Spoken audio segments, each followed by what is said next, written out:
Shalom semuanya, puji Tuhan hari ini kita boleh bertemu kembali, kita boleh beribadah kembali. Dan mari hari ini sebelum kita mulai ibadah kita, meminta kita semua berdiri. Kita mau mendasarkan ibadah ini pada satu pengakuan bahwa pertolongan kita adalah di dalam nama Tuhan yang menjadikan langit dan bumi, yang tetap setia untuk selama-lamanya dan tidak pernah meninggalkan perbuatan tangannya. Kasih karunia dan damai sejahtera dari Allah Bapa kita dan dari Tuhan Yesus Kristus menyertai kita sekalian. Mari kita mengambil saat teduh.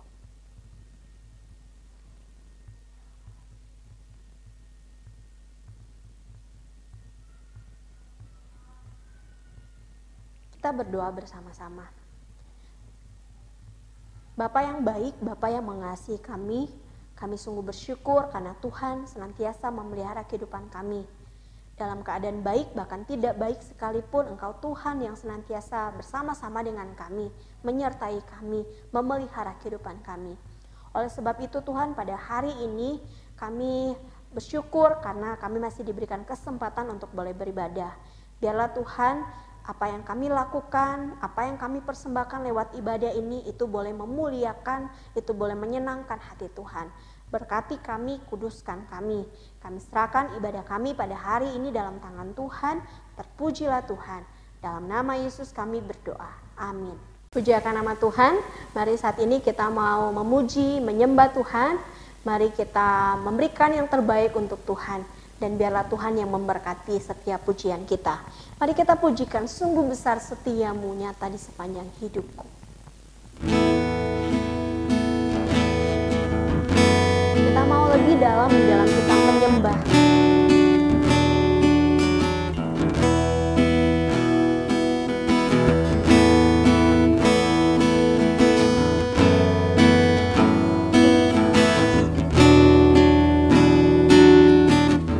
Sungguh besar setiamu, sungguh besar setiamu, nyata di sepanjang hidupku. Darahmu telah layakkan kehidupanku.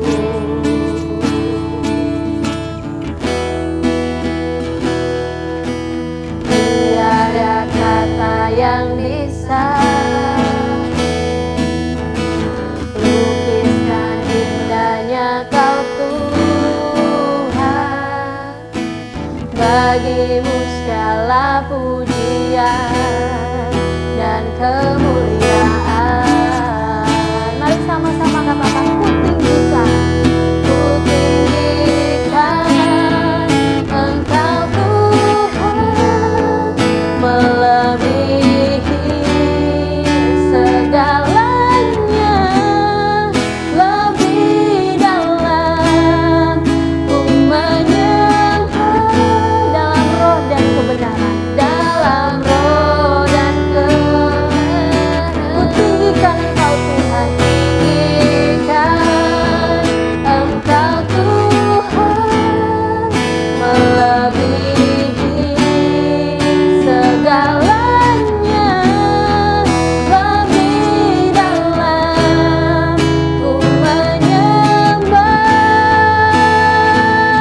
dalam roh dan kebenaran selamanya.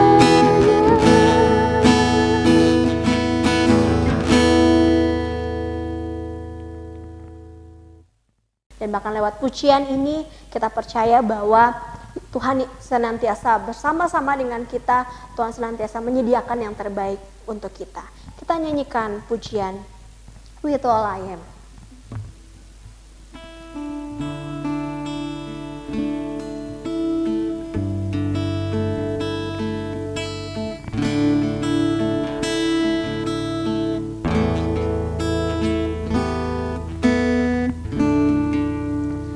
To your hands I commit again, with all I am, for you Lord.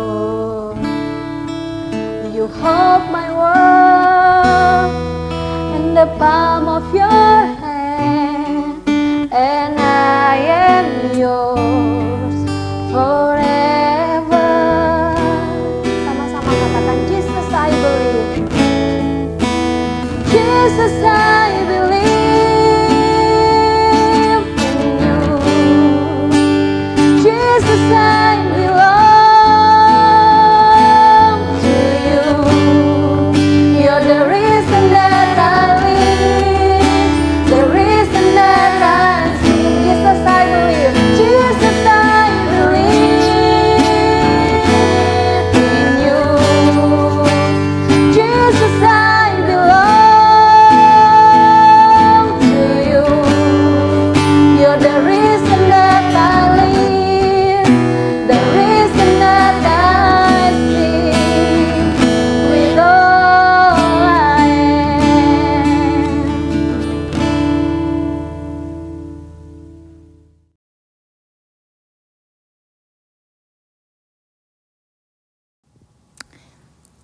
Halo, terimalah salam sejahtera bagi kita sekalian. Shalom, salam sehat dari saya penginjil Filia.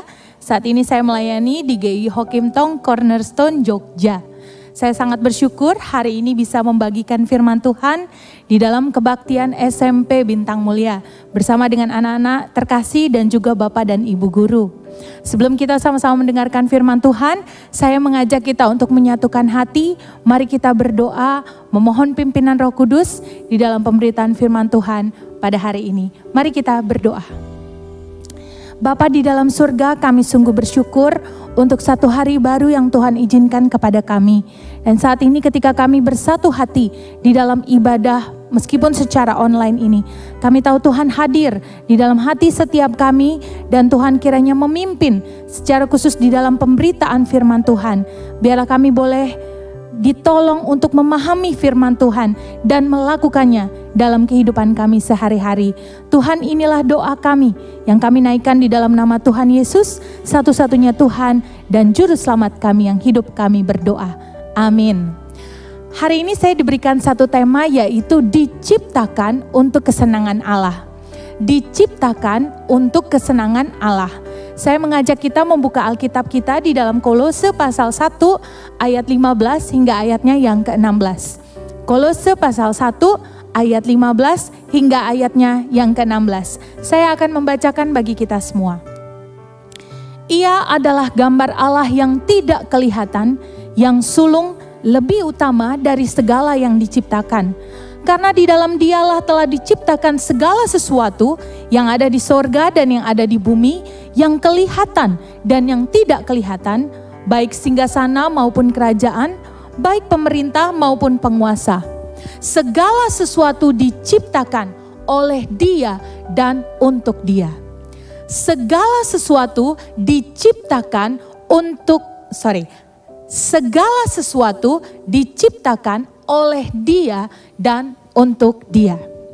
Nah, teman-teman yang dikasihi oleh Tuhan, sadarkah kita bahwa barang-barang yang ada di sekitar kita itu diciptakan dengan maksud dan tujuan tertentu, supaya barang itu dapat efisien secara fungsinya.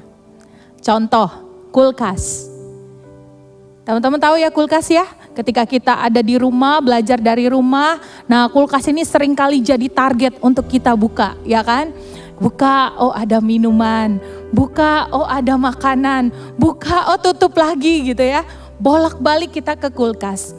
Tapi kalau kita mau memikirkan apa sebenarnya fungsi kulkas itu diciptakan. Tujuannya apa sih kulkas diciptakan? Kulkas pada umumnya diciptakan untuk mengawetkan makanan. Di dalam suhu tertentu, makanan dan minuman bisa bertahan lebih lama. Sekarang Civilia mau tanya, kira-kira kulkas bisa nggak dipakai untuk menaruh pakaian? Kulkas bisa nggak dipakai untuk menaruh menjadi rak sepatu atau rak sendal kita? Kira-kira bisa nggak dipakai untuk hal itu? Tentu saja bisa, tetapi bukan itu tujuannya. Karena pakaian tidak butuh suhu yang didinginkan sehingga awet. Sepatu kalau didinginkan malah jadi rusak nanti.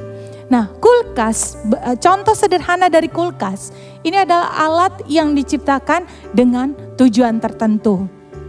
Masih banyak lagi alat-alat yang ada di sekitar kita yang diciptakan sesuai dengan tujuannya.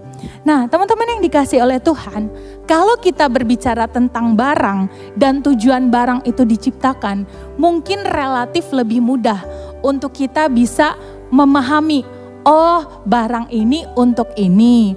Oh barang ini akan lebih efisien ketika digunakan sesuai dengan tujuannya. Nah tetapi ketika ini berbicara tentang manusia, ini adalah pertanyaan klasik yang sulit sekali, bahkan banyak orang salah menjawab pertanyaan ini. Sekarang kalau Civilia tanya, kira-kira apa sih tujuan Tuhan menciptakan Civilia? Apa sih tujuan Tuhan menciptakan kamu semua? Apa sih tujuan Tuhan menciptakan manusia di dalam dunia ini? Kalau Civilia tanyakan ini, kira-kira apa sih tujuan hidupmu? Kenapa sih susah-susah sekolah? Kenapa sih susah-susah harus tetap ikut sekolah online? Kenapa harus tekun belajar? Kira-kira kalian pernah memikirkan enggak? Apa sih tujuan hidup saya? Nah teman-teman, ini pertanyaan yang penting. Karena kalau ini tidak berhasil dijawab atau bahkan salah dijawab, kemungkinannya ada dua. Yang pertama, mager, super mager. Artinya males menjalani hidup ini karena gak tahu tujuan hidupnya apa. Ngapain sih sekolah gitu kan? Gak tahu tujuan hidupnya apa. Atau yang kedua, jadi super ngambis. Berjuang terus karena tujuannya salah. Tujuannya tidak seperti yang Tuhan inginkan. Nah, teman-teman yang dikasih oleh Tuhan, semua jawaban kita bisa kita lontarkan. Ketika misalkan hari ini Civilia bertanya kepada kalian, ini juga pertanyaan yang Civilia lontarkan kepada teman-teman yang ada di Jogja yang juga sudah dalam level kuliah. Ketika saya tanyakan, apa sih tujuan hidupmu? Banyak yang jawab, saya pengen sukses Ci.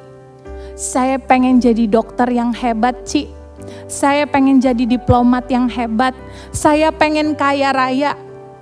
Mungkin ini juga menjadi tujuan yang kamu pikirkan di dalam hatimu saat ini. Semuanya itu tidak salah.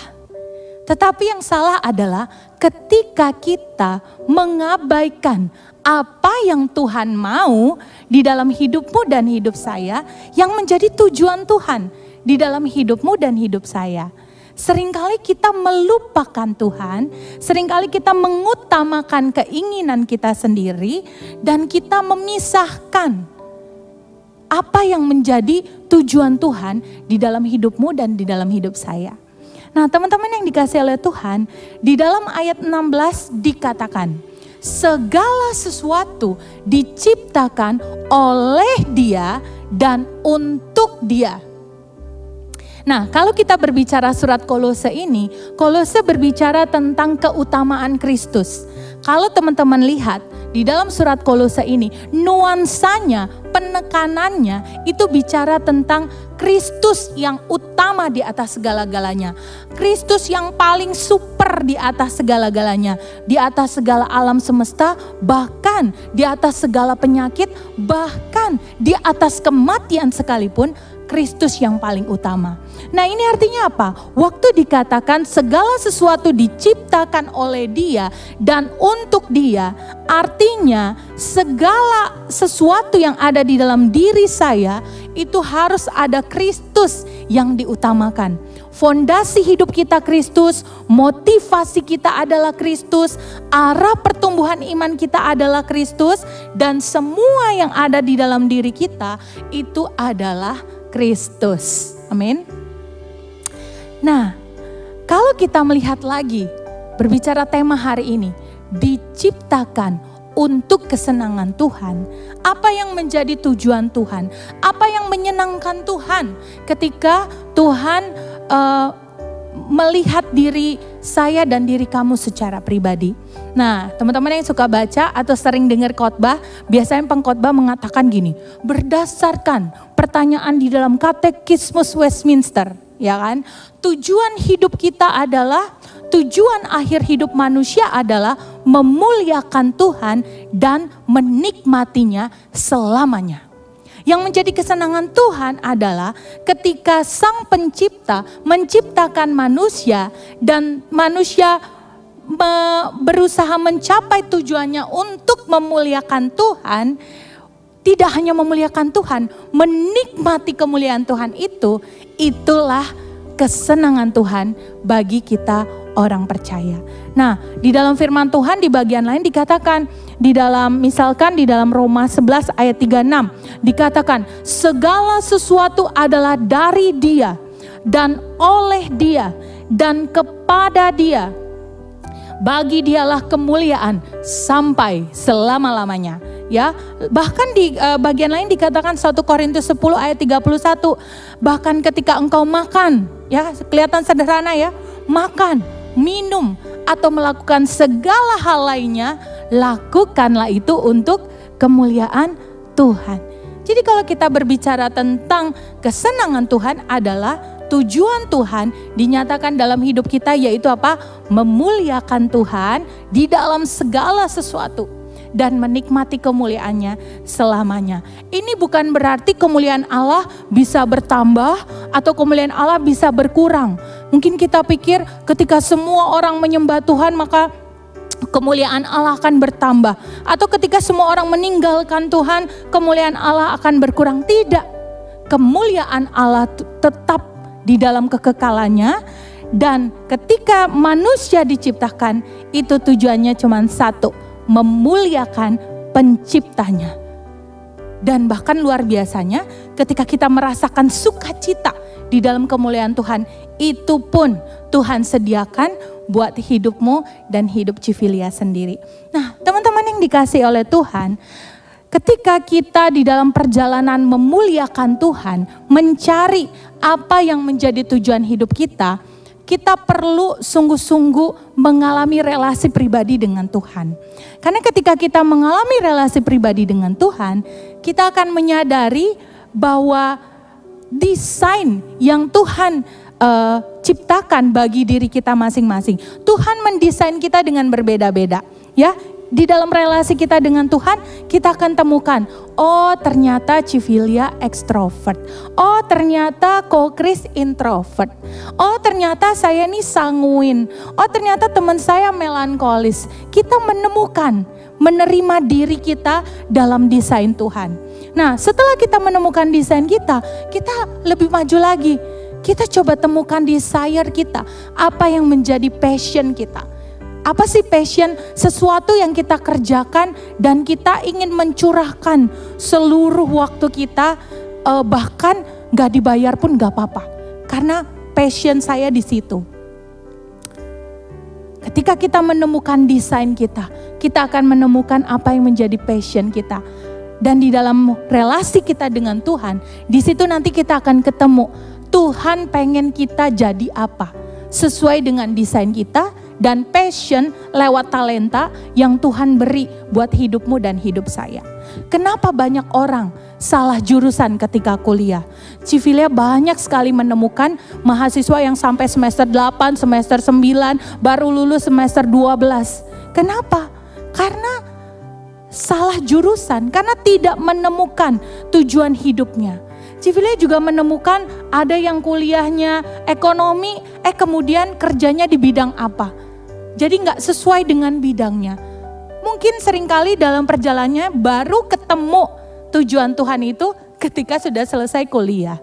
Nah, semoga teman-teman saat ini ketika masih SMP, kita benar-benar bisa menemukan desain Tuhan, apa yang menjadi passion kita, dan di situ kita menemukan tujuan Tuhan menciptakan kita. Tujuan kenapa aku ada di dalam dunia ini, kita bisa menemukannya. Nah, berdasarkan surat Kolose ini, bagaimana caranya supaya kita bisa menjadikan kesenangan Tuhan itu terjadi di dalam hidupmu dan hidup saya. Ketika berbicara diciptakan oleh Dia dan untuk Dia, apa yang firman Tuhan katakan untuk kita lakukan dalam rangka memenuhi tujuan Tuhan, yaitu kesenangan Tuhan bagi hidup kita. Nah, setidaknya 2 hal yang Civilia ringkaskan. Yang pertama, carilah dan pikirkanlah perkara yang di atas. Apa artinya carilah dan pikirkanlah hal yang di atas? Itu artinya teman-teman dan saya sebagai orang yang sudah menerima anugerah keselamatan, kita harus mencari hal-hal yang mengarah kepada Kristus. Baik itu hal-hal yang bersifat moral maupun teologis. Kita mencari apa yang Tuhan rindukan, apa yang mengarah kepada Kristus. Karena tadi di awal Civil katakan, basicnya, dasarnya adalah keutamaan Kristus. Pikirkanlah perkara di atas. Artinya apa? Kita memikirkan apa yang Tuhan perkenankan untuk kita kerjakan di dalam hidup kita. Kita harus sering-sering memikirkan ya apa yang Tuhan rindukan bagi hidup kita. Kenapa? Karena di dalam pikiran itu menunjukkan kedewasaan iman kita. Karena di dalam pikiran akan terlihat cara hidup kita. Itu akan beda banget. Orang yang hidup dengan cara berpikir kedagingan, dengan yang orang cara berpikirnya dipimpin oleh Roh Kudus. Itu akan sangat berbeda. Dan desain Tuhan adalah kita berpikir dipimpin oleh Roh. Tidak berpikir dengan kedagingan kita. Nah, yang bisa kita lakukan, carilah dan pikirkanlah yang mengarah kepada Kristus. Nah, yang kedua yang harus kita lakukan adalah matikanlah dan buanglah. Matikanlah dalam dirimu segala sesuatu yang duniawi. Karena yang duniawi itu bukan desain Tuhan. Desain Tuhan adalah kita sebagai ciptaan memuliakan Tuhan. Nah, apa yang perlu kita matikan? Percabulan, kenajisan, hawa nafsu, nafsu jahat, keserakahan. Itu dikatakan sama dengan penyembahan berhala. Dan itu kekejian bagi Tuhan. Kenapa? Karena desain Tuhan bukan itu. Kita harus mematikan, ini Paulus bicara tentang dosa-dosa yang berkaitan dengan relasi pribadi kita dengan Allah. Segala ketidaksucian, segala hawa nafsu, segala keserakahan, segala hal-hal yang membawa kita dalam dosa dikatakan itu sama dengan penyembahan berhala. Penyembahan berhala adalah segala sesuatu yang mengalihkan perhatian kita dari Tuhan dan membuat kita menjauh dari Tuhan. Itu perlu dimatikan. Matikan dengan kemampuan kita? Tidak. Sekali lagi dengan pimpinan Roh Kudus dalam hidupmu dan hidup saya. Buanglah apa? Buanglah marah, geram, kejahatan, fitnah, kata-kata kotor yang keluar dari mulutmu. Di sini Paulus bicara tentang dosa komunal yang kaitannya relasi kita dengan orang lain. Ya kan, kalau kita marah, kita kan marah ke orang lain. Kalau kita ngatain orang, berkata-kata kotor, berdusta, itu biasanya kan ditujukan kepada orang lain. Kenapa ini harus dibuang? Karena desain Tuhan bukan itu dalam hidup kita. Kita harus memuliakan Tuhan lewat seluruh hidup kita, ya. Nah, desain Tuhan bukan untuk melakukan hal-hal seperti ini. Makanya firman Tuhan bilang, buanglah. Sebagai orang percaya yang telah menerima anugerah Tuhan, kita telah mengenakan manusia baru. Artinya dosa-dosa lama kita sebelum kita kenal Tuhan itu harus dimatikan, harus dibuang. Gantinya apa? Pikirkan, carilah hal-hal yang berkenan di hadapan Tuhan. Nah, ini yang harus menjadi prinsip di dalam hidup kita sebagai orang percaya. Nah, teman-teman yang dikasihi oleh Tuhan, Bapak Ibu Guru yang saya hormati, saya akan menutup firman Tuhan pada hari ini di dalam Efesus 2 ayat 10. Mari kita membacanya bersama-sama, Efesus 2 ayatnya yang ke-10. Ini adalah ayat yang juga menjadi mungkin menjadi favorit kita dan kita sering sekali mendengarnya ya. Efesus 2 ayat 10.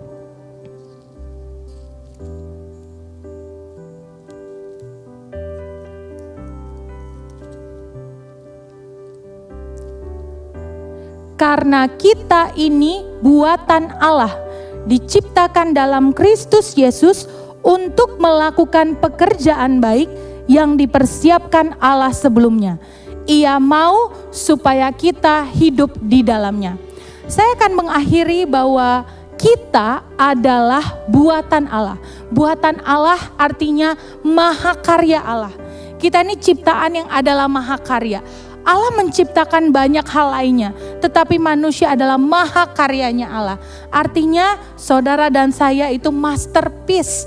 Saudara dan saya itu adalah karya unggulan. Yang senang musik yang senang Isyana Saraswati, lagu Leksikon, itu masterpiece-nya Isyana Saraswati. Teman-teman yang tahu lukisan The Creation of Adam itu masterpiece-nya Michelangelo.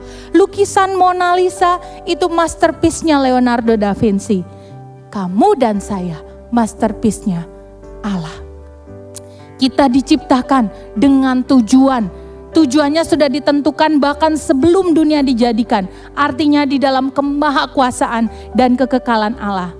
Ia mau supaya kita hidup di dalamnya. Hidup itu artinya apa?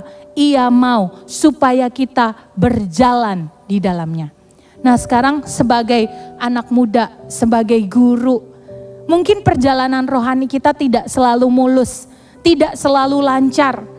Mungkin perjuangan kita menemukan tujuan Tuhan dalam hidup kita, kita menemukan jalan yang berbatu-batu, ada banyak rintangan, bahkan mungkin dari orang terdekat kita sendiri. Tetapi hari ini saya mau mengingatkan, yang paling mengerikan itu bukan sulitnya medan yang kita tempuh. Yang paling mengerikan itu ketika di dalam perjalanan kita itu tidak ada Allah yang beserta dengan kita. Oleh karena itu diciptakan untuk kesenangan Tuhan. Mari sama-sama kita berjuang di dalam desain Tuhan, di dalam passion yang Tuhan taruh bagi hidup kita. Kita menemukan tujuan dan kita berdoa, bersungguh-sungguh mengandalkan Tuhan. Sehingga tujuan itu benar-benar seperti tujuan Tuhan. Memuliakan Tuhan dan menikmatinya dalam kemuliaannya. Tuhan memberkati perjalanan teman-teman sekalian. Di dalam mencari apa yang menjadi tujuan Tuhan. Tuhan memberkati kita semua. Dia memimpin dan menuntun hidup kita. Mari kita satu di dalam doa. Bapa di dalam surga, kami sungguh mohon kepadamu. Pimpinlah kami untuk kami bisa menemukan tujuan Tuhan di dalam hidup kami. Dengan segala talenta yang Tuhan percayakan, segala desain yang Tuhan nyatakan buat hidup kami, supaya kami memuliakan Tuhan, menjadi kesenangan Tuhan di dalam hidup yang Tuhan percayakan ini. Banyak rintangan, banyak godaan, tapi kami membutuhkan Tuhan di dalam perjalanan kami. Di dalam nama Tuhan Yesus, satu-satunya Tuhan dan Juru Selamat kami yang hidup, kami berdoa. Mari semua yang percaya katakan amin.